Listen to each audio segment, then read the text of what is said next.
Sud Radio Berkov dans tous ses états. Le face-à-face. Et André Berkov aujourd'hui est en face-à-face avec Thierry Merle, qui est entrepreneur, conseiller en stratégie d'entreprise et auteur de ce livre. Les 5000, c'était l'autre livre, Les 5000 fortunes et faillites de l'élite française. Et aujourd'hui, il sort La trahison des invisibles aux éditions Le Passeur. Alors, Thierry Merle, vous l'avez fait avec André Touboul, ce livre, et effectivement, vous passez bien. C'est-à-dire, je dois dire que la transmission se passe très bien. Et c'est quoi les invisibles, ceux qui trahissent, donc, selon vous? Ce sont, et bien sûr, ceux qui nous gouvernent réellement. Parce qu'on pense que ce sont les politiques, certes, ils sont là, que ce sont effectivement les médiatiques, certes, ils sont là. On pense aussi que ce sont les médecins, certes, ils sont là. Mais on voit que les politiques sont en béquille, que les médiatiques ne se portent pas très bien et que les médecins, avec leurs contradictions multiples et variées en ce moment au temps du Covid, tout ça ne rassure pas. Mais tout ça n'a pas beaucoup d'importance. Relative, bien sûr. Parce que qui dirige vraiment la France? Ce sont les 5000 titres de votre ancien bouquin, de votre précédent livre. Eh bien, ce sont les administrateurs. La haute administration, bien sûr, les grands corps, les énarques, qui entrent inspection des finances, Conseil d'État, Cour des comptes, etc., etc. Et vous dites cela, effectivement, les ministres passent, les présidents passent, eux, cette vraie élite française de quelques milliers de personnes, eh bien, elle est là, elle reste, elle gouverne. Et effectivement, alors, décrivez-nous, parce que là, effectivement, c'est vrai qu'on ne parle jamais cela. Et quand vous dites, dans votre livre, vous dites, oui, il faut pas crier Macron démission, il faut crier les énarques au piquet, que des gens descendent. Mais les énarques au piquet, ça n'est rien à personne, justement, parce qu'on ne les connaît pas, parce qu'on ne les voit pas, parce qu'ils ne sont pas incarnés. Alors, qui sont-ils vraiment, ces milliers de gens qui gouvernent véritablement la France? Thierry Merle. Bien, tout d'abord, bonjour, merci de m'accueillir, et puis indirectement André Touboul aussi, qui doit nous écouter avec beaucoup d'impatience. Donc, qui sont les invisibles, finalement? C'est la partie des 5000 que nous avions décrit il y a quelques années, et qui représente l'élite de la France. Qui effectivement est représenté par les médias, le monde de la culture, le monde du MEDEF et tout ce monde économique. Les patrons, le monde les patrons qui dépendent quand même indirectement de tout le système. Et puis, bien sûr, les 2000 très hauts fonctionnaires qui dirigent le pays plutôt bien d'ailleurs. Oui. Le pays est à peu près tenu, sauf dans quelques crises comme le Covid, où là, il y a quelques dérapages, moins qu'on puisse dire. Mais disons... oui. Pourquoi ils ont trahi? Alors, pourquoi est-ce qu'ils trahissent? C'est parce que depuis une dizaine d'années, la partie de ces 5000 qui vit directement ou indirectement de l'État, c'est pas que les hauts fonctionnaires, c'est aussi les gens qui vivent de l'État par ses subventions, par le fait qu'ils ont des chiffres d'affaires dans les entreprises qui dépendent entièrement de l'État. Vous voulez dire les grandes compagnies qui dépendent des commandes de l'État, qui dépendent des commandes de l'État, oui, bien sûr. Et en partie d'ailleurs le monde des médias qui dépend énormément de l'État. Mais parce que le monde des médias est tenu par ceux qui dépendent de l'État. Oui, pas tous, mais disons quelques-uns. Pas mal. Oui. Il y en a quelques-uns, enfin tout ça est assez partagé. Donc ce qui s'est passé, c'est que ce monde-là, à l'intérieur des 5000, depuis quelques années, a fait une révolution qui était une rupture avec ce qui se passait depuis 40 ou 50 ans. C'est que ce monde-là a estimé, de notre point de vue, que les politiques ne faisaient plus le job. Donc, et la première rupture, c'est avec Sarkozy, qu'ils ont foutu à la porte, comme un malpropre, puisqu'il a été vraiment viré par ce monde-là. Ah, il a été viré. Il a été viré par ce monde-là, c'est notre lecture. Oui. Et ils ont pensé faire mieux en mettant Hollande. Pourquoi, attendez, juste, mais c'est intéressant. Pourquoi Sarkozy a-t-il viré? Pourquoi il ne répondait pas à leurs attentes? Parce qu'ils estiment plusieurs choses. D'abord, il n'était pas du sérail, il n'était pas de ce monde-là, donc il n'était pas accepté à l'intérieur de ça. La deuxième chose, c'est il s'est manifesté avec des opinions et des objectifs qui étaient contraires aux leurs. Et ils ont eu des conflits internes à l'intérieur de ça. Et ils ont trouvé que son comportement personnel n'était plus rassurant pour la population. Parce que le rôle d'un politique, du point de vue de ces gens-là, c'est quand même d'anesthésier tout le monde. Et donc Sarkozy n'a pas anesthésié le peuple, il a plutôt énervé Dormez pour qu'on fasse de bonnes affaires. Exactement. Qu'on administre bien, surtout. Qu'on administre bien et que notre train de vie puisse rester le même. Parce que le problème de tout ce monde, c'est son train de vie. C'est ça qui est d'après votre livre, assez important quand même. C'est gigantesque. Nous, on estime, par exemple, que pour qu'une personne privée puisse avoir le même train de vie qu'un préfet, il faut qu'elle ait à peu près entre 800 000 et 1 million d'euros de revenus. Ah bon? Ce qui représente des sommes. C'est sympa d'ailleurs. Vous voulez dire la vie d'un préfet? La vie d'un préfet. Alors, il n'accumule pas de richesse, il n'accumule pas de capital, Non, c'est sûr. bien sûr, mais il vit bien. Mais il vit quand même pas si mal. Et puis après, il aura une retraite qui sera quand même très très supérieure à ce qu'il aurait eu dans le privé, puisque la retraite des représentants de l'État est très très supérieure à celle du monde privé. Et donc, ce qui se passe, c'est que ces gens-là, après, ils ont mis Hollande à la place, qui a échoué quand même, parce qu'on ne peut pas dire qu'il a eu un succès, il ne s'est même pas représenté. Donc ça veut dire qu'il a lui-même défailli.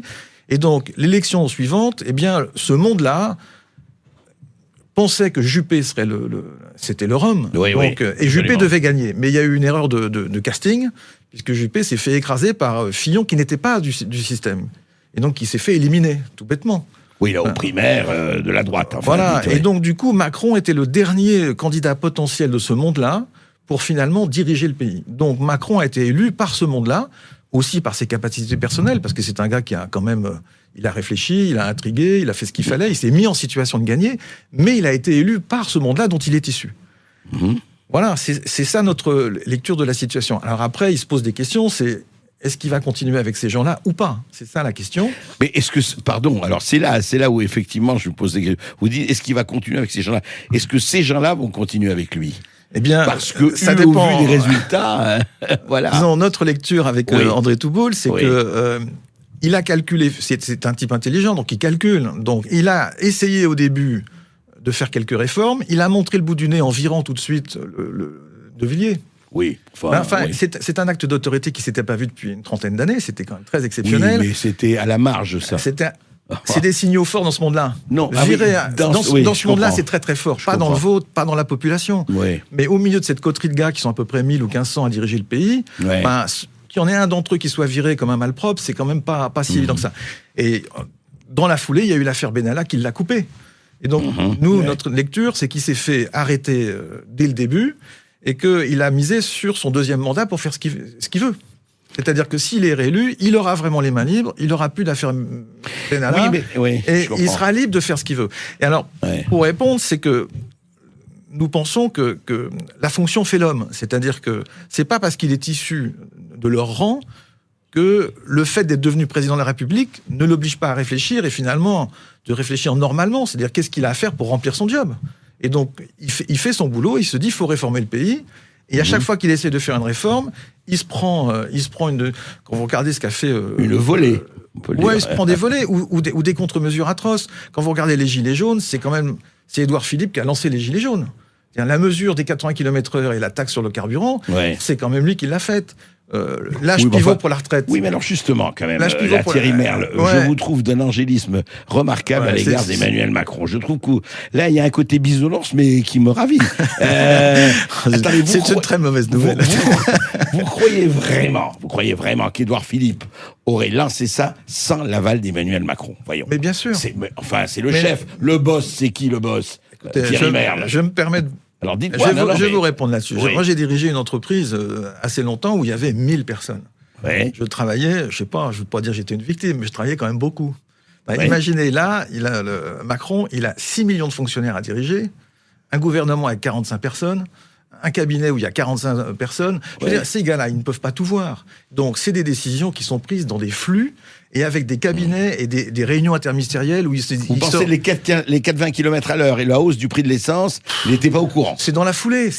Ils ne peuvent pas être... Vous vous rendez compte de l'attention qu'il faut porter à des sujets comme ça pour Non, être non, capable je d'en comprends. mesurer. Je veux dire, ils n'ont aucune chance de voir ça. Donc vous pensez qu'Édouard Philippe, non mais pour aller dans votre sens, ça m'intéresse tout à fait, au contraire, c'est intéressant, qu'Édouard Philippe aurait presque fait ça exprès pour susciter Non, il la pouvait- révolte des Gilets jaunes. Non, ils ne pouvaient pas savoir, mais c'est des décisions typiques de ce qu'on appelle, nous, les 5000. C'est-à-dire, c'est une décision technocratique, administrative,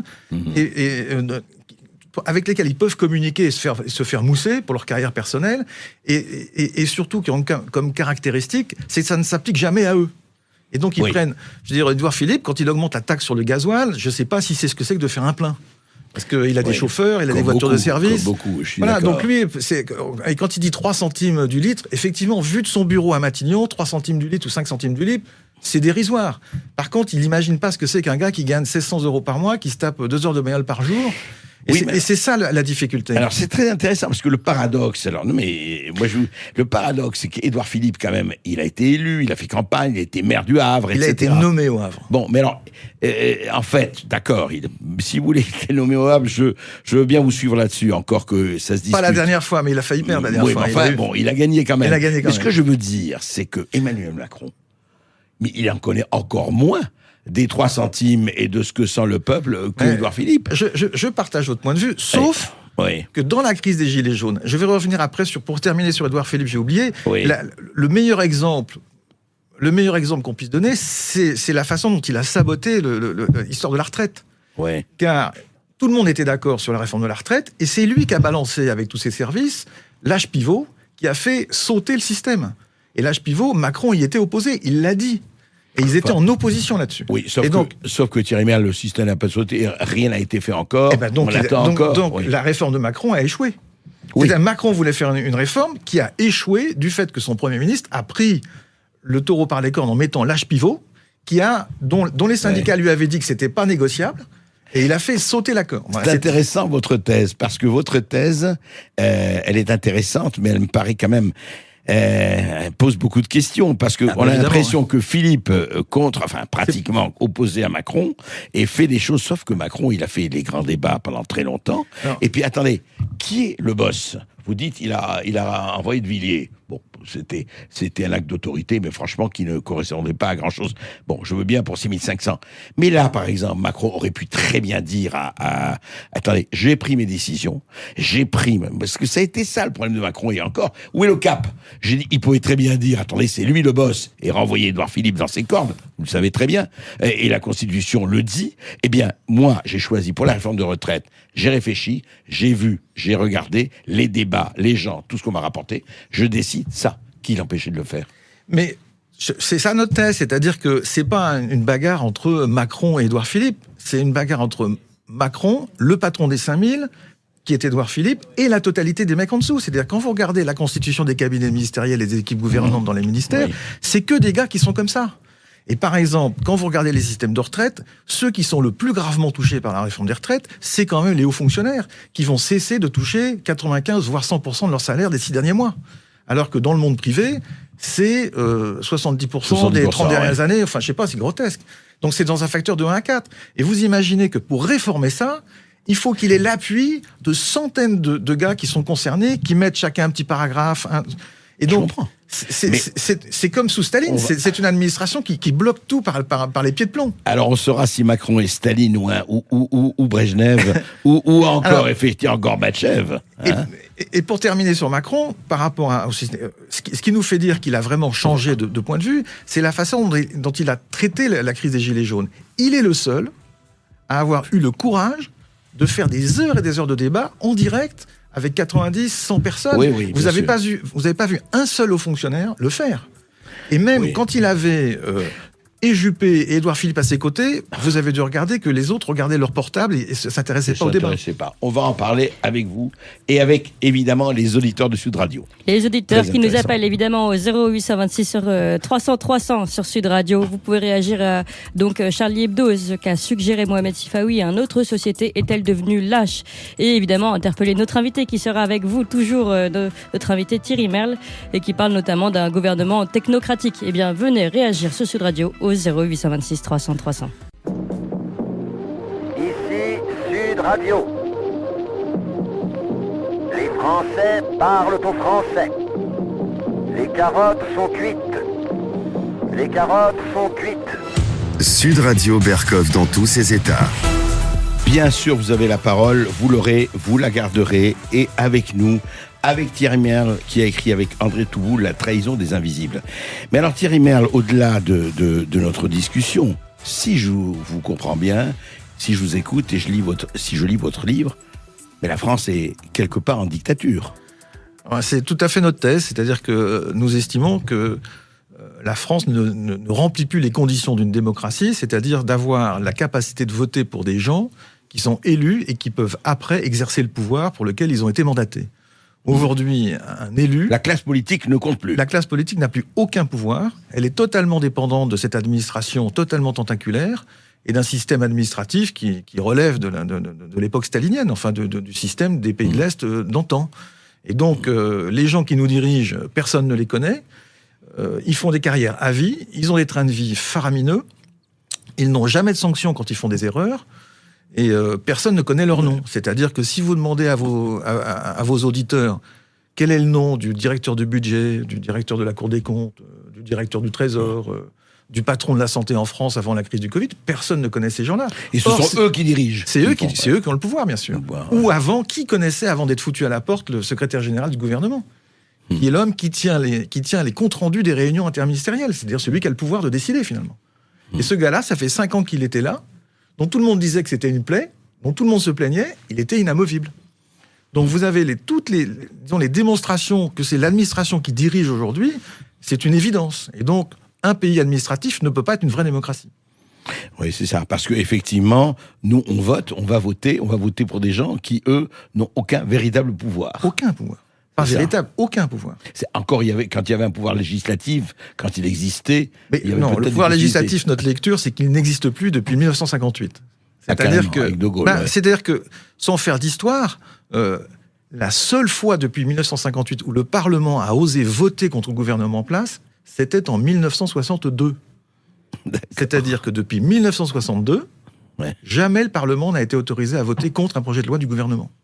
Eh ben dis donc, nous sommes gouvernés, comme on dit. C'est quand même pas une démocratie parlementaire. Oui, en tout cas, c'est très intéressant et on voudrait savoir ce que nos éditeurs en pensent, justement. Et ils sont déjà nombreux, nos éditeurs, à avoir composé le 0826 300 300. Je vous propose de donner la parole à Alexandre, qui nous appelle de Grignan. Bonjour, Alexandre. Oui, bonjour. Oui, bonjour. Je suis heureux, vous ne savez pas à quel point, d'entendre parler pour une fois pendant un long moment sur ce sujet qui me passionne, moi, depuis des années déjà. Oui. J'ai essayé de porter cela au début du mouvement des Gilets jaunes dans des groupes Facebook que je modérais. C'est inaudible quasiment. De temps en temps, il y a un politique qui en parle, ça dure quelques secondes à la télévision, puis on passe à autre chose. Vous voyez, chez nous, on prend le temps d'en parler. Oui, mais justement, je vais m'empresser là, donc d'acheter ce bouquin, leur livre, qui va m'apporter un petit peu des éléments qui me manquent, mais c'est vrai, c'est d'évidence même. Il a dit exactement ce que je dis aussi depuis des années. Les ministres passent, les présidents passent, mais il y a toute une classe de hauts fonctionnaires qui restent en place dans des structures qui ont été créées souvent juste après la Révolution. Et rien n'a bougé depuis ce moment-là. C'est du toujours plus. Mais ils ont mis en place un système qui va beaucoup plus loin, en fait. Parce que quand vous essayez d'obtenir certaines informations qui sont publiques en Italie, en Espagne, en Suisse, etc., qui peuvent vous résoudre des problèmes auxquels on est confrontés, nous les individus, qui sont publics ailleurs. En France, c'est confidentiel. Des informations qui sont publiques ailleurs, qui sont publiées sur Internet même. Justement, attendez, c'est intéressant. Oui, Alexandre. Rien de sensible. Oui, une minute. Écoutez. Je voudrais rester sous ce que vous avez dit, c'est intéressant. Est-ce que c'est vrai ce qu'il dit? Il dit qu'il y a des informations qu'on a dans le public, en Belgique, en Suisse ou ailleurs, et en France, c'est un peu secret défense. Il y a beaucoup de choses qui sont secrètes et inaccessibles, bien que le livre montre, et j'incite tout le monde à l'acheter, bien sûr, bien que le livre montre que, et ça c'est surtout André Touboul qui a fait un boulot de recherche incroyable sur Internet, il y a beaucoup d'informations disponibles, mais elles sont assez cachées. Et donc, il faut être très patient et très compétent pour y avoir accès. Et c'est surtout difficile à faire, c'est les travaux de synthèse. Il y a beaucoup d'informations qui sont toutes petites, après, parcellaires. Il faut les rassembler. Et l'idée, c'est de les rassembler, et c'est ce que nous avons essayé de faire dans ce livre. Tout à fait, et bien fait d'ailleurs. Oui, Alexandre, vous aviez quelque chose à ajouter? Oui, je vais vous donner juste un exemple banal, mais vous pouvez le multiplier par 100 000 ou 1 million. Allez-y. Quand vous faites de l'élevage de chiens de race, et que vous avez, dans certaines races, il y a des problèmes qui sont génétiques, qui sont récurrents. Quand vous avez une caniche naine dont les petits sont sourds, vous vous en rendez compte? Après les avoir vendus et que vous téléphonez à la Société Centrale Canine pour obtenir les coordonnées des propriétaires, des frères, des autres portées dont est née cette petite chienne, on vous dit c'est confidentiel, monsieur, on peut pas donner les noms. Alors que ces mêmes informations, vous allez sur Internet, dans le même genre de site, équivalent à la Société Centrale Canine italien, suisse ou espagnol, et tout vous les est avez. accessible. D'accord. C'est quelque chose qui vous pourrit la vie. Cela rien. Si vous essayez de trouver les noms et les coordonnées des 150 personnes qui ont été tirées au sort pour cette histoire d'écologie, vous savez. Oui. C'est impossible de trouver ça sur Internet. Ah oui, le Conseil citoyen. Oui, enfin, leurs coordonnées. D'accord. Merci Alexandre, merci. C'est vrai que c'est important. Cette histoire de culture de secret, quand je dis c'est important, c'est extrêmement pernicieux, mais on le sait et les travaux d'Hercule vont continuer. C'est pas fini tout ça. Et on peut rappeler à Alexandre qui souhaite acheter le livre. Le titre de ce livre, c'est La trahison des invisibles aux éditions Le Passeur. Voilà. Et puis pour tous les éditeurs aussi qui semblent intéressés, on peut retourner au standard 0826 300 300 pour donner la parole à Romain qui nous appelle de Lozère. Bonjour Romain. Bonjour Monsieur Berkoff et bonjour à votre invité Monsieur Merle. Oui. Alors moi j'appelais pour dire que j'étais totalement en accord en fait avec l'analyse qui était faite donc par Monsieur Merle. Oui. Je trouve dommage que du fait d'une division de classe et de lutte de classe dans notre démocratie qui n'est plus pour moi une démocratie, mais d'arriver à des constats pareils où tout le monde le sait, mais personne ne veut intervenir et faire changer les choses réellement. Alors, j'aurais, moi, une seule question à votre invité. Allez-y. Comment le peuple peut retrouver une unité pour pouvoir lutter contre ces fléaux-là qui, en fait, endettent le pays, où les dettes nous sont imputées et où on n'est réellement pas en fait débiteur de ces dettes-là et où ça nous pourrit la vie, où le travail n'est pas rémunéré, où des gens galèrent et où tout s'enchaîne en fait de la négativité et où ça au lieu de bien vivre, ça nous pollue. Absolument. Voilà.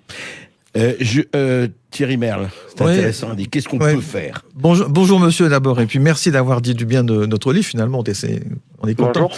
Et simplement, vous avez prononcé le mot qui pour nous est le plus important, c'est que j'ai pas eu encore l'occasion de l'expliciter. Le mot le plus important pour nous, c'est la lutte des classes. C'est-à-dire que nous vivons dans un pays où le concept de lutte des classes domine absolument toute la société depuis 50 ans. Or, nous pensons que cette lutte des classes est un prétexte pour justement que ces gens-là conservent leur pouvoir indéfiniment. Aujourd'hui, nous vivons dans une société qui est à deux vitesses, c'est-à-dire qu'il y a les 6 millions de gens qui sont protégés par l'État à vie, qui n'ont aucun risque, qui ont des revenus importants, qui ont des trains de vie, surtout pour les dirigeants en haut, extrêmement importants. Oui, parce que beaucoup de fonctionnaires, vous savez très bien, évidemment, les petits... Non, mais je parle de la haute fonction publique. Le reste des fonctionnaires, forcément, ils sont dans le système, ils n'ont pas de risque économique quand même.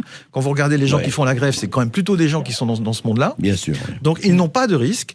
Et en face de ça, il y a tout le reste de la population qui vit dans la précarité, les revenus faibles, les retraites évanescentes, et le risque permanent, que ce soit juridique, économique, social, et maintenant de sécurité dans les banlieues. Et donc, la lutte des classes, c'est, de notre point de vue, totalement dépassé. Et la façon que le peuple aurait de retrouver du pouvoir, c'est de réformer ce système de la haute fonction publique qui dirige le pays avec des revenus gigantesques, sans aucun risque, sans être élu, sans contre-pouvoir, sans détracteurs. Vraiment, ils sont chez eux. Et donc, c'est ça qui marche pas. Donc, oui, allez-y. Excusez-moi de vous couper. Donc, sincèrement, alors, je pense réellement que le mouvement des Gilets jaunes est parti de points positifs parce qu'il réunissait donc là deux classes sociales totalement différentes, des faibles revenus et des personnes à qui on voulait faire croire qu'ils pouvaient devenir propriétaires, mais sauf que dans les mauvaises tranches. Donc, d'un mouvement positif comme cela, où en fait on a été confronté en fait à de l'autorité donc policière, de la répression, tout ça. comment va-t-il falloir faire en fait pour que donc la police, les CRS, tous ces gens qui protègent en fait ces hautes classes, si on peut pas faire bouger les choses socialement par une révolte, mais une révolte saine, sans ensauvagement comme c'est des mots qu'on est en train de nous dire, alors que c'est des souffrances sociales et psychologiques qui sont sur les épaules de millions de personnes en fait. Comment peut-on sortir ces gens de là? Voilà. Oui, c'est-à-dire qu'en fait, c'est intéressant. En fait, Thierry Merle, c'est pas la lutte des classes qui a disparu. Il y a une nouvelle lutte des classes, les exposés et les abrités. Exactement. C'est ça. C'est-à-dire les assistés et les gens qui. Et la sortie, c'est Macron qui l'a en main. C'est le sous-titre du livre. C'est Macron qui doit décider s'il s'occupe des Français ou de la haute administration. Oui, mais ça, c'est très bien. Alors ça, Macron agissait pour nous. Mais enfin, et le peuple français, il fait quoi? Il attend, il voit venir, il assiste au match entre Macron et l'administration, si match il y a. Qu'est-ce qu'ils font? Vous savez, quand les gens vous écoutent, et vous voyez, ils vous approuvent, et ils disent, oui, on est ravis d'entendre cette analyse. Mais en même temps, ils se disent, alors nous, on peut rien faire. On attend le prochain vote. Disons, il y a 2-3 éléments de réponse pour ça. D'abord, si la population qui est exposée, comme vous dites, soutient le président de la République, ça se verra. Ça se verra dans les manifestations, dans les votes, dans un certain nombre de choses. Moi, je ne dis pas qu'il faut voter Macron, c'est pas mon propos. Le vote est personnel et secret. Je ne dis pas aux gens pour qui j'ai voté. Mais ça, c'est le premier élément. C'est-à-dire que... Non, mais c'est même pas au niveau du vote. C'est-à-dire, que peut faire? Est-ce que les gens peuvent agir? Pour aller jusqu'au bout de ma pensée, je pense que le peuple malheureusement, il a été anesthésié. C'est-à-dire qu'aujourd'hui, on avait fait les études là-dessus il y a 6 ans. Il y a 20 millions de Français qui, tous les mois, dépendent de l'État pour leur train de vie. Donc, comment voulez-vous que des gens qui dépendent de l'État aillent gueuler contre l'État dans les rues? Et c'est ce qui s'est vu avec les Gilets jaunes. Qui est sorti avec les Gilets jaunes? C'est pas du tout le monde qui est protégé. Ce qui est sorti au début des Gilets jaunes, qui était un formidable mouvement, c'est les gens qui étaient en dessous du radar et qui n'étaient plus protégés par le système. Et ils se sont fait rattraper par les gens qui étaient protégés par le système. C'est-à-dire tous les salariés des groupes publics, parapublics, services publics, enfin tout ce qu'on appelle dans la lutte des classes ici... voilà, il faut aussi le service public, mais le service public, c'est un concept en France qui est défendu pour conserver cette espèce de truc incroyable, qu'il y a 6 millions de types qui se vautrent dans un système au détriment des autres. Et c'est vraiment ça. Donc la population, malheureusement, elle est déjà anesthésiée et achetée par le système. Et elle n'a qu'à attendre la faillite, c'est-à-dire que soit Macron fait une réforme, soit le système ne sera plus financé, et ce qui est en train de se produire. Et actuellement, c'est ça. Et si le système... Vous voulez dire, il faudra attendre que les gens aient l'angoisse de la fin de mois, quoi. C'est ça. C'est exactement ça. Et c'est pour ça qu'il faut porter l'espoir. Le seul gars qui comprend ça, c'est malheureusement le président de la République, et qui a exprimé... Et moi, je suis, encore une fois, pas militant pour lui. C'est pas mon sujet. Non, mais je sais. Vraiment pas. C'est là où nous divergeons, mais c'est très bien. Mais j'aime que vous ayez la foi du charbonnier. Moi, je ne l'ai pas. Et on verra ce qui va se passer. Mais je souhaite que vous ayez raison, hein, parce que ce qui est important, c'est... Surtout que c'est mon ancien métier. J'étais dans le charbon, figurez-vous. Voilà. Je ne savais pas, vous voyez, mon intuition. Allez, continuez à nous appeler comme l'ont fait Alexandre et Romain au 0826 300 300 et interpeller notre invité, qui interpelle, c'est vrai, et beaucoup souhaitent encore lui poser des questions. Donc n'hésitez pas, 0826 300 300, à tout de suite. Ici Sud Radio. Les Français parlent au français. Les carottes sont cuites. Les carottes sont cuites. Sud Radio Berkov dans tous ses états. Et nous continuons notre conversation passionnante, et je sais que ça vous passionne. Vous êtes beaucoup à nous appeler, avec Thierry Merle qui a écrit avec André Touboul La trahison des invisibles aux éditions Le Passeur. Effectivement, Macron face à un choix, l'élite d'État ou les Français. Et c'est le sujet de nos discussions, et surtout comment fonctionne le système qui nous gouverne. Et c'est passionnant. Clémence, je crois qu'on a... Oui, on a beaucoup de monde qui appelle au 0826 300 300 et on peut donner tout de suite la parole à Max qui nous appelle de Toulouse. Bonjour Max. Oui, bonjour. Oui, bonjour. Bonjour à tous, merci André pour cette émission, encore pour votre intervenant. Écoutez, comme beaucoup de gens qui vous écoutent, je pense qu'on est d'accord avec lui. Je pense que si on vous écoute aussi, c'est parce qu'on est alerté par tous ces problèmes. Ouais. Alors, votre invité, j'achèterai son livre d'ailleurs parce que c'est très intéressant. Comme il parlait d'anesthésie, je pense qu'il y a une anesthésie, effectivement, le peuple est anesthésié depuis très longtemps, mais ça c'est la fragilité, je suis prof d'histoire si vous voulez, c'est que quand on voit le XXe siècle, la population française est anesthésiée depuis très très longtemps et a baissé les bras sur énormément de choses depuis très longtemps. Je pense pense aussi qu'on peut rajouter la résignation, si vous voulez. C'est qu'il y a énormément de Français, que vous côtoyez les Français, qui sont résignés. C'est pour ça que beaucoup de gens ne vont plus voter, beaucoup de gens se détournent de la politique, beaucoup de gens essaient de reconstituer des cercles d'amis ou des tribus pour essayer de s'en sortir, parce que l'économie, la politique, ils voient que tout ça, de toute façon, il n'y a plus rien à faire. On l'a vu avec les Gilets jaunes, on a essayé, enfin certains ont essayé, tout de suite, il y a eu un problème médiatique, il y a eu des montages, il y a eu des violences.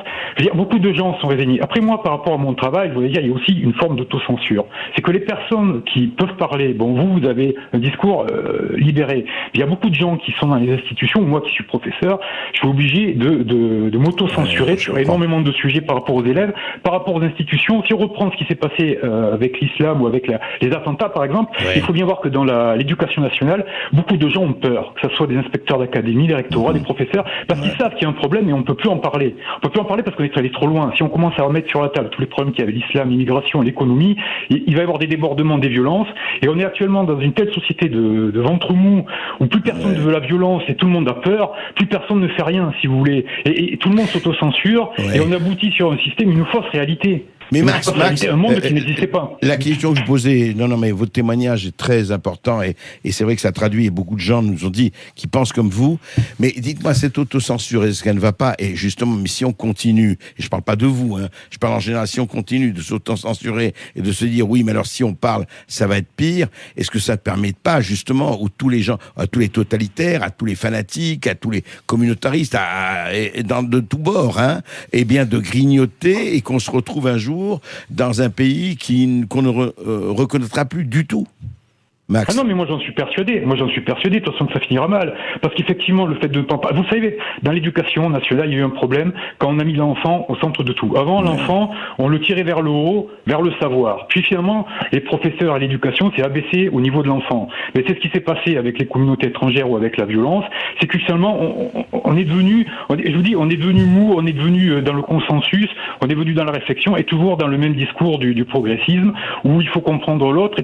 Et au fur et à mesure, plus personne ne parle, les intervenants sont souvent fades, où on dit, comme pour le problème de l'Europe, on dit on va essayer de changer les choses, mais ça change jamais, parce que tous les problèmes, quand vous regardez tous les problèmes qu'il y a actuellement, aujourd'hui, et dont vous parlez régulièrement, ils sont sur la table depuis 30 ans. Oui, certes, mais ils se sont aggravés. Et on refait à chaque fois, et à chaque fois, on refait les mêmes débats. Moi, je suis sûr que cette discussion qu'on a là, on pourra l'avoir dans 2-3 ans, où on l'aura au moment de l'élection d'Emmanuel Macron. Parce que les choses ne changent pas. Tous les sujets, quand vous étudiez comme ça les médias, les livres, déjà dans les années 80, on en parlait de tout ça. Mais rien n'a été réglé, et à chaque fois, j'ai l'impression qu'on réinvente les problèmes ou on les découvre, si vous voulez. Alors qu'ils sont là, ils sont là depuis toujours.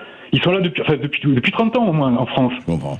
Tous les problèmes dont on parle. Et je vous dis juste rajouter, par rapport aux caricatures et par rapport à l'islam, je veux dire, en France, il y a un problème, c'est que la religion musulmane, elle est très importante. Moi, je connais énormément de musulmans. Je me suis intéressé très tôt au Coran et tout ça. Si vous lisez le Coran et vous vous intéressez à l'histoire de Mahomet ou de Mohamed, c'était, il y a eu plusieurs étapes dans sa vie, mais c'était chef de tribu, il était violent.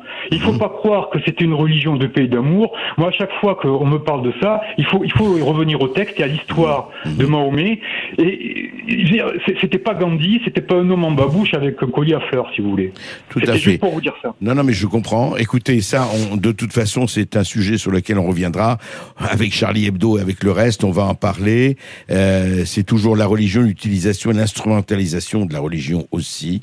Tout ça se tient. Mais je voudrais, avec Thierry Merle, revenir sur ce que disait Max par rapport, et on va en parler justement par rapport à l'anesthésie, parce que c'est très très important, et parce que effectivement, en vous entendant, Richard Merle, et en vous lisant d'ailleurs, on s'est dit bon, mais qu'est-ce qu'on peut faire face à cette formidable oligarchie, élite d'État, etc. On peut rien faire, nous, ou alors, faut faire la révolution comme en 89.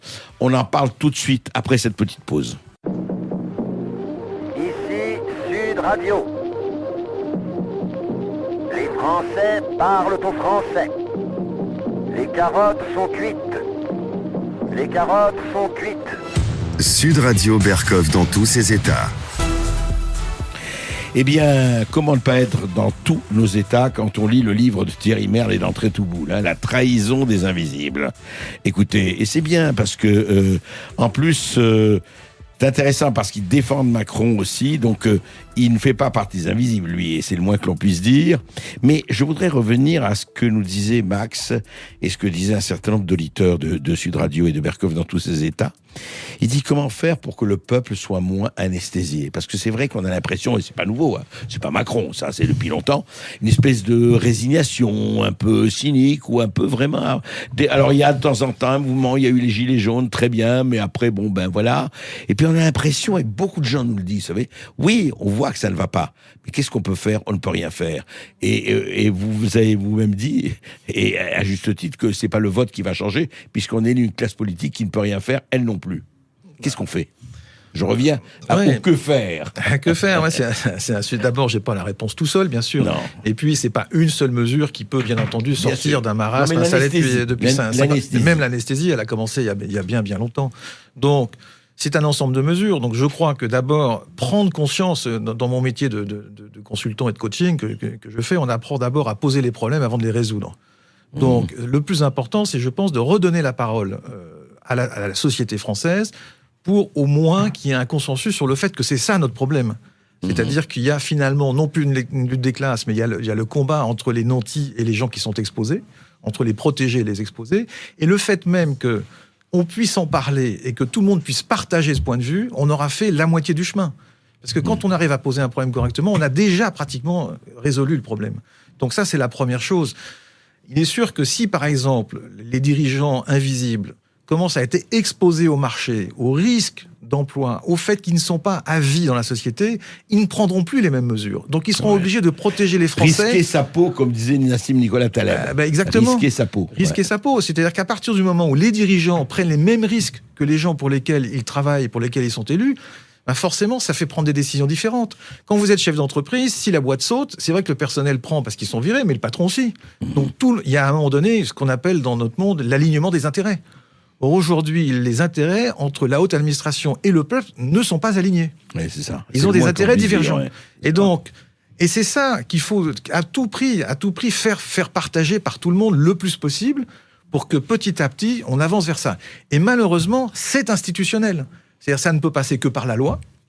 On a la chance que Macron dispose aujourd'hui à l'Assemblée d'une majorité qui n'est pas politique, entre guillemets, donc qui ne défend pas le système, ou très très peu, et donc qui est capable de voter demain matin une loi qui permettrait de commencer à...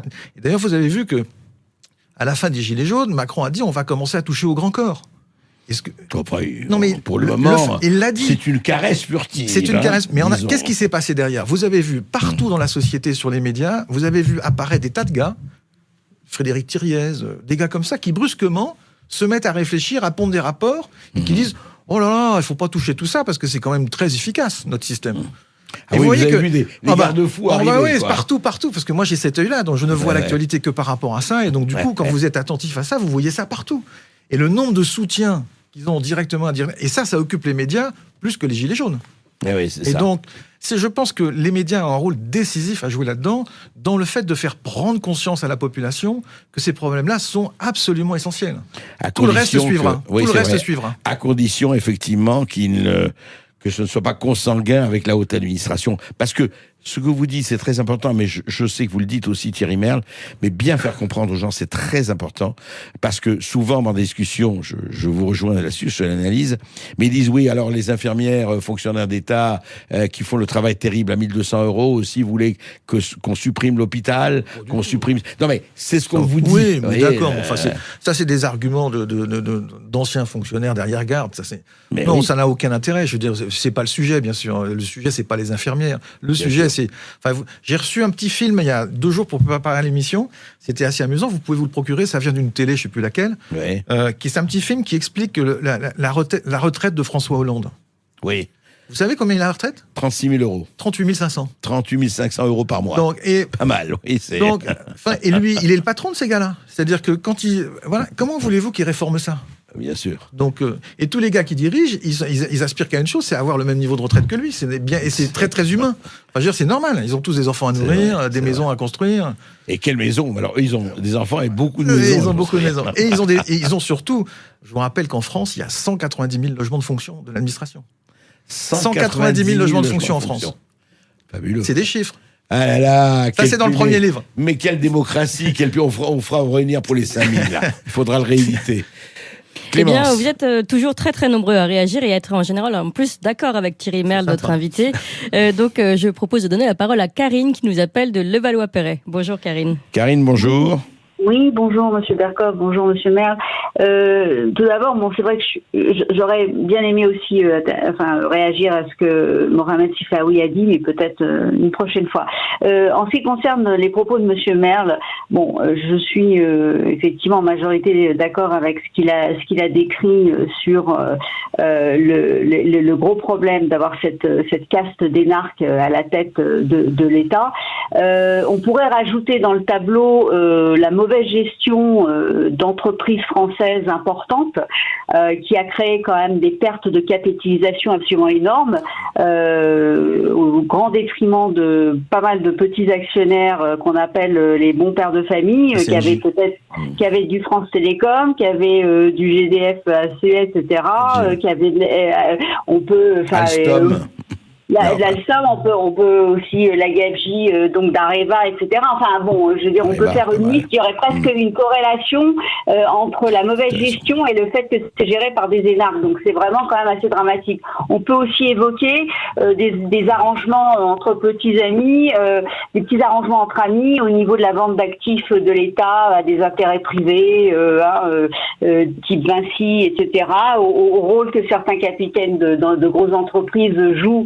On les voit pas en premier plan, mais ils sont là. Je vous rappellerai juste quand même que Monsieur Ismaël Émélien, qui était un des conseillers principaux de Emmanuel Macron, après l'affaire Benalla, tout d'un coup s'est retrouvé sur la fiche de paye de Louis Vuitton, du groupe LVMH. C'est bizarre quand même, et que donc très bien tranquillement, il prépare vraisemblablement la campagne présidentielle d'Emmanuel Macron sur la fiche de paye de ce groupe. Voilà, entre autres. Mais on pourrait comme ça faire une liste assez longue. Mais par contre, là où je ne suis pas d'accord avec Monsieur Merle, alors je ne sais pas si c'est de la naïveté ou si c'est un vrai, intérêt politique personnel, mais c'est effectivement, je veux dire, ce que vous dites par rapport à Emmanuel Macron en l'exemptant, en le dédouanant et en disant qu'il n'est pas du tout, que finalement lui, il n'est pas vraiment responsable, que c'est Édouard Philippe qui a tout fait.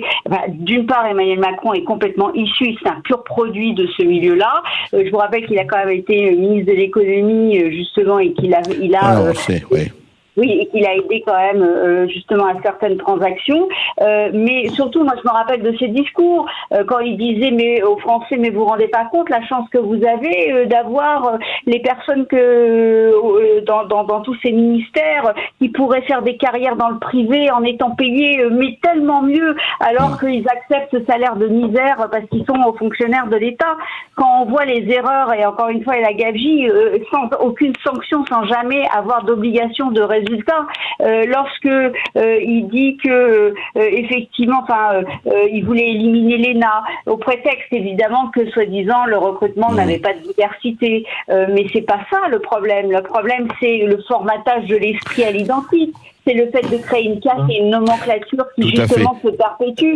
Et je voudrais quand même aussi allez-y Karine, parce que je voudrais on vous réponde et puis et je voudrais dire que en plus il est complètement, je veux dire, sur son côté très européen, il voudrait recréer exactement la même nomenclature, la même technocratie au niveau européen. Il ne fait que la conforter. Et votre dernière réflexion sur le fait que heureusement il a une majorité soi-disant, mais qui n'est pas une majorité issue de ça, mais c'est la même chose, c'est une secte. Les gens qui sont aujourd'hui députés de la République en marche lui doivent complètement le fait qu'ils sont là. C'est une franchise, on le sait, on l'a déjà dit, et donc ils vont pas scier la branche sur laquelle ils sont assis en majorité, à part quelques courageux. Donc je crois que vous faites une illusion totale. Enfin, je sais pas si c'est intentionnel ou si c'est par naïveté. Eh bien, Karine, Thierry Merle va vous répondre. Je suis en partie d'accord avec vous, mais je ne pense pas que c'est, je ne sais pas si c'est par naïveté ou je pense pas que c'est par intérêt. Non, le vrai, ce que dit Karine, et là où elle a raison, et je pense que vous serez d'accord, c'est vrai que quand même, il faut pas oublier que ce soit par le pantouflage ou autre, toutes les, quand même, elle parlait d'Areva, on va pas parler d'Alstom, on va pas s'étendre là-dessus, il faudrait une émission entière là-dessus, mais c'est vrai que aussi, peut-être la haute fonction publique, oui, mais la haute fonction capitaliste, dans certains cas, On a des très bons capitalistes. Moi, j'attaque pas les capitalistes en tant que tels, ça veut rien dire. J'attaque. On réagit comme Karine au fait que ce pantouflage est justement. Et qu'est-ce que Macron a fait là-dessus quand il parle d'Ismaël Emenia nommé chez LVMH, etc., etc. Ces gens continuent, et c'est pas Macron qui a inventé ça, on le dit depuis longtemps, c'est ce capitalisme de connivence, Thierry Merle. Vous avez entièrement raison. Moi, je peux pas dire plus. C'est un capitalisme de connivence que je connais plus que bien. Imagine. Et donc, j'ai passé ma vie à traverser ce monde-là. D'abord, je voudrais répondre à cette dame. Bonjour, et puis merci de dire des choses aussi agréables sur moi. Simplement, vous avez dit un petit mot. Quel est mon intérêt politique là-dedans ? Il est nul. J'ai passé l'âge de la retraite, donc j'ai plus de carrière à faire, et j'ai jamais milité de ma vie dans aucun parti politique. Et c'est pas maintenant que je vais commencer. Donc j'ai vraiment... Bonne précision. C'est vraiment très important, et je n'ai pas d'opinion politique tranchée. Je vais vous faire un aveu secret. Je n'ai pas voté pour M. Macron. Voilà. D'accord. Pour tout vous dire, parce que comme ça éclaire mon débat. Maintenant, mais sur le fond, oui. Sur le fond, les sociétés...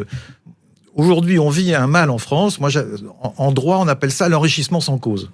C'est-à-dire que aujourd'hui, vous avez des dirigeants de grandes entreprises qui, grosso modo, qui sont cotés en bourse ou en général, qui dépendent du MEDEF, où les dirigeants amassent des fortunes au long d'une carrière de salariés et détruisent la valeur de leurs actionnaires.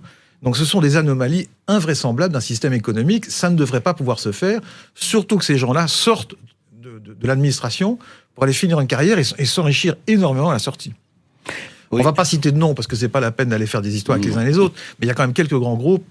Aujourd'hui, le groupe Engie, je veux dire Alstom, Areva, enfin tous ces trucs-là, les destructions de valeur sont massives. Et disons, les épargnes des dirigeants qui ont été accumulées avec le temps sont quand même considérables. Donc il faut quand même se poser des questions. Voilà, ça c'est la première réponse. Donc moi je partage cet avis-là. À votre avis, juste quand même là-dessus, parce que c'est fondamental, on peut corriger ça par des lois ? Oui, le jour où quelqu'un... Peut faire, par exemple, voilà, le jour précis, où un gars qui sort de la fonction publique ne pourra pas aller dans le privé pendant 10 ans, je veux dire, voilà, et ben ce sera fait, quoi. Parce qu'aujourd'hui, en France, on a tendance à penser que le conflit d'intérêts, il faut qu'il soit matérialisé par une affaire. Or, dans la culture anglo-saxonne, le conflit d'intérêts, il existe parce qu'il existe potentiellement. Bien sûr. C'est-à-dire, et nous, on ne supprime pas, légalement, on a le droit d'avoir un potentiel conflit d'intérêts. Ce qu'il faut, c'est pas l'exercer. Et d'ailleurs, l'administration qui est très habile, elle crée des tas de comités bidules, ad hoc, qui disent, ah ben non, nous on est d'accord, il a rien fait de mal. Mais c'est le fait même d'être en situation de conflit d'intérêt qui constitue le conflit d'intérêt. C'est tout le non-dit dans le monde des affaires. Et c'est pas le cas actuellement. Ah bah non, ça c'est sûr. Ça c'est sûr. D'accord. Donc maintenant, il y a une réflexion sur Macron issu du système. La réponse est oui, il est issu du système. Mais j'attire votre attention sur le fait qu'il est jeune. C'est un garçon qui a début de la quarantaine. Donc il sait qu'il ne restera pas à la présidence de la République plus que 2 ans ou 7 ans. Et donc, comme il est intelligent, il planifie la fin de sa vie. Et je pense que lui, il est passé au-delà du mur. C'est-à-dire qu'il ne peut pas prévoir qu'il va dépendre des cotisations de retraite à la Cour des comptes ou dans son statut de fonctionnaire. C'est un gars qui est connu dans le monde entier, qui a beaucoup de talent, et quand il va sortir du monde politique français, soit il aura une carrière européenne, parce que je pense que c'est... Oui, je ne m'inquiète pas pour Stéphane Moïse. Voilà, et donc lui non plus. Et donc du coup, il n'a plus à défendre le système. Il est sorti du système. Et donc du coup, je pense que le fait qu'il en soit sorti, pour lui, personnellement, pour plus tard, est un début de réflexion sur en sortir. Je ne dis pas que c'est gagné. Hein, Non, mais... Thierry Merle, vous avez un côté pascalien. C'est le pari de Pascal sur Macron. Chacun ses paris. Je suis très flatté. Parce que moi, si vous voulez, c'est toujours juste le pari de Pascal. Il disait, allez, agenouillez-vous et croyez. De toute façon, comme si Dieu n'existe pas, il n'existe pas. S'il existe, vous serez accueillant son paradis. C'est toujours ça de prix, oui. Et moi, j'ai tendance à dire, écoutez, ne vous agenouillez pas. Si Dieu existe et qu'il ne peut être que bon et juste, si j'ai mené une bonne vie, que j'ai pas été un salaud, il m'accueillerait dans son paradis. Sinon, il n'existe pas. Oui, allez, vous êtes sur Sud Radio et on écoute cette interview passionnante de Thierry Merle. Qui est vraiment aux manettes de ce pays, c'est la question qu'on se pose aujourd'hui. N'hésitez pas, vous aussi, à réagir au 0826 300 300. À tout de suite. Ici Sud Radio. Les Français parlent au français. Les carottes sont cuites. Les carottes sont cuites. Sud Radio Berkov dans tous ses états. Et oui, et on continue, et on parle de la France, et on parle de... En fait, c'est intéressant, vous voyez, avec cette conversation, on se dit qu'au fond, on est encore dans le clergé, la noblesse. Hein. C'est vraiment ça. Alors, je ne sais pas si on est en 1787 ou 1788 ou s'il y aura 1789. Faut pas faire de mauvaises comparaisons. Mais enfin, c'est vrai que le clergé et la noblesse, Thierry Merle, ils sont là. On va en parler avec nos auditeurs. Nos auditeurs qui ont composé le 0826 300 300. Et Christiane, c'est la première à avoir composé ce numéro pour cette dernière tranche. Bonjour Christiane. Bonjour. Oui, bonjour Monsieur Berkoff. Tout d'abord, merci beaucoup pour la qualité de vos émissions. Merci. Alors moi, je veux intervenir, mais très brièvement. C'était pour réagir aux propos de Monsieur Merle, qu'il a tenu il y a quelques instants et qui ne me laisse pas indifférente. Et je pense que vous êtes écouté par de nombreux auditeurs. Et donc, je voulais corriger son propos parce que quand je l'ai entendu dire que 6 millions de fonctionnaires se voteraient dans le système, je voulais lui dire quand même que parmi les 6 millions de fonctionnaires, la moitié sont des fonctionnaires de catégorie C, c'est-à-dire à peine au-dessus du SMIC. Au SMIC en début de carrière et en fin de carrière très peu au-dessus. Donc ça, c'est toute la catégorie C, c'est donc la moitié de la fonction publique. Ouais, exact. Sur l'autre moitié de la fonction publique, il y a la catégorie B qui doit bien représenter un quart. Donc, et la catégorie B, c'est un cadre très très moyen. Donc, bien sûr, je suis d'accord qu'il y a de très hauts fonctionnaires qui profitent du système. Et ils sont combien ? 3, 5%. Alors, ce que je voulais dire, c'est de faire attention, parce que quand on parle, alors entre amis, on peut bien tenir ce genre de propos, mais quand on est entendu par des milliers, peut-être des millions d'auditeurs, qui sont tous très remontés en principe contre les fonctionnaires, la fonction publique, et on sait pourquoi, la sécurité de l'emploi, d'accord. Mais bon, ça été un choix, parce que les salaires privés sont quand même nettement plus élevés. Même à un haut niveau, parce que moi je pense, par exemple, j'étais Caisse des dépôts et consignations, le directeur de la Caisse des dépôts et consignations gagne le tiers du salaire d'un très grand cadre privé. Donc voilà, c'était juste pour apporter cette précision, quand même ne pas tout mélanger, parce que il y a quand même une très très grande partie de la fonction publique qui travaille, et je parle pas de la fonction publique hospitalière qui travaille très dur, qui a même mis sa santé en danger. Et puis beaucoup d'autres. Karine, juste une chose pour vous dire, je crois qu'on l'a précisé, mais vous avez tout à fait raison de le préciser. Il est hors de question, et je crois que Thierry Merle, mais il vous répondra. Il n'a jamais pensé, en tout cas nous on n'en pense jamais, qu'il s'agit de mettre ensemble et en gros et schématiser et amalgamer les 6 millions de fonctionnaires. Ça n'a strictement aucun sens. Il a parlé de 6 millions de personnes qui se vautrent dans le système. Non, vous voyez, c'est l'expression 6 millions qui se vautrent. On ne peut pas laisser passer ça à l'antenne, c'est pas possible. Eh bien écoutez, vous n'avez pas laissé passer ça et c'est bien. Thierry Merle, effectivement, je crois qu'il faudrait préciser les choses. Oui, bonjour madame, merci de votre intervention. Bonjour, et si j'ai dit ça avec ce sens-là, vous avez raison d'intervenir, il y a aucun souci là-dessus. Mon propos, c'est de dire qu'il y a un système avec des gens qui sont protégés du monde économique parce qu'ils vivent dans le système de la fonction publique et ils sont réellement 6 millions. À l'intérieur de ça, vous avez l'écrasante majorité des gens qui a des revenus relativement faibles et qui sont pas discutables. Enfin, je veux dire, personne n'attaque ces gens-là.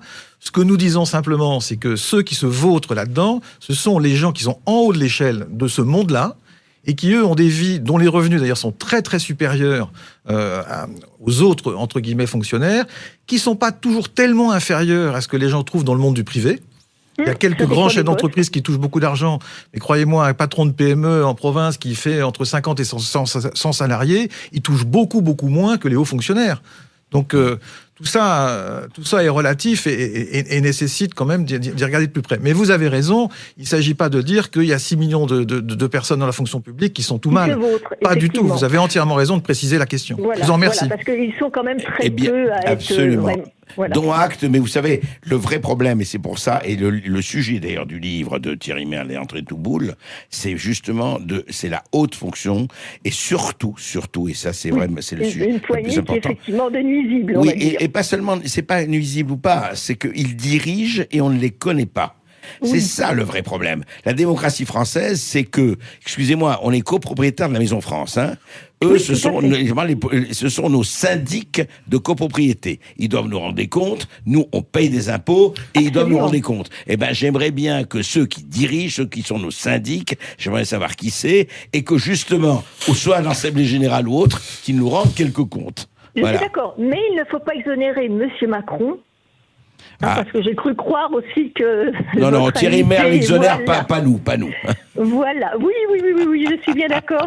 D'ailleurs, je suis très régulièrement votre émission et vous avez quasiment toujours des invités de très grande qualité. Voilà. Je vous remercie. Et Thierry je vous remercie vraiment pour la qualité de vos émissions. Merci, Karine. Alors, on retourne au 0826 300 300 et nous avons Pierre qui nous appelle de Paris. Bonjour, Pierre. Pierre, bonjour. Oui, bonjour Monsieur Berkoff, bonjour à votre invité. Écoutez, j'ai suivi avec beaucoup d'intérêt le débat. Alors juste pour alimenter un petit peu la controverse, et je pense qu'il faut prendre quelques exemples. Il y a un exemple qui est assez intéressant, c'est la nomination de Christophe Beau il y a quelque temps, donc l'ancien directeur général de la Monnaie de Paris. Comme directeur général du MEDEF. Et je pense qu'on peut s'interroger sur ce type de nomination. D'abord par le MEDEF, parce qu'on se demande bien pourquoi le MEDEF va chercher son directeur général à la Monnaie de Paris, donc un haut fonctionnaire. Et qu'est-ce que ça veut dire sur la proximité, mais même plus que la proximité, entre la haute fonction publique et le MEDEF. Alors on sait bien que le MEDEF est noyauté par les fonctionnaires de l'État à travers les grands syndicats patronaux de l'assurance et de la banque, voilà. Mais là que le chef du MEDEF, donc des personnels du MEDEF, soit un haut fonctionnaire, et qui plus est de la Monnaie de Paris, donc quelqu'un qui est quand même en ligne totale avec l'État, nous interroge. Imagine-t-on ça dans d'autres pays? Donc j'amène cette question au débat, si vous voulez bien la poser à votre invité, et qui nous donne son sentiment. Il l'a écouté, Thierry Merle. Oui, bonjour monsieur. Simplement, vous posez une très bonne question. Donc la réponse, elle me paraît assez simple. D'abord, la France est le pays du monde dont le taux de prélèvement est le plus important, c'est-à-dire on est à de mémoire 56%, proche de celui des pays de l'Union soviétique avant l'effondrement du mur, qui était, je crois, à 61 ou 62. Donc aujourd'hui, diriger une grande entreprise en France qui est cotée en bourse nécessite en permanence d'avoir des relations au plus haut niveau avec le ministère des Finances à Bercy. Donc, le MEDEF n'est jamais que le syndicat de ces gens-là. Donc, tout dirigeant du MEDEF qui ne connaîtrait pas de l'intérieur Bercy n'a aucun intérêt. Parce que leur travail consiste à avoir des relations avec les gens qui ont le plus gros chiffre d'affaires en France, qui est l'État.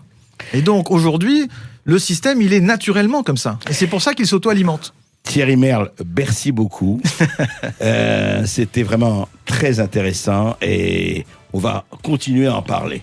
Et puis d'ailleurs, vous pouvez tous réécouter cette émission qui est en podcast évidemment sur sudradio.fr et que vous pouvez aussi retrouver sur YouTube. Je rappelle le livre de notre invité, La trahison des invisibles aux éditions Le Passeur. André Berkoff, on se retrouve demain à midi et dans un instant, vous retrouvez Brigitte Lahaye qui va vous poser cette question: comment reconnaître un patron ou un harceleur? Voilà, grande question, vous pouvez aussi réagir au 0826 300 300.